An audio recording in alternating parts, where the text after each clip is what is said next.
Bismillahirrahmanirrahim. I'm Aisha Janet and this is Aisha Janet YouTube channel. Today, new lesson. Ayat number 6 Surah Mulk Hifz. بسم الله الرحمن الرحيم وللذين كفروا بربهم عذاب جهنم وبئس المصير.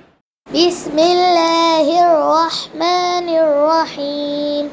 وللذين كفروا بربهم عذاب جهنم وبئس المصير.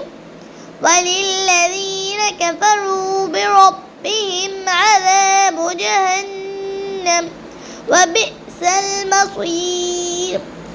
صدق الله العظيم.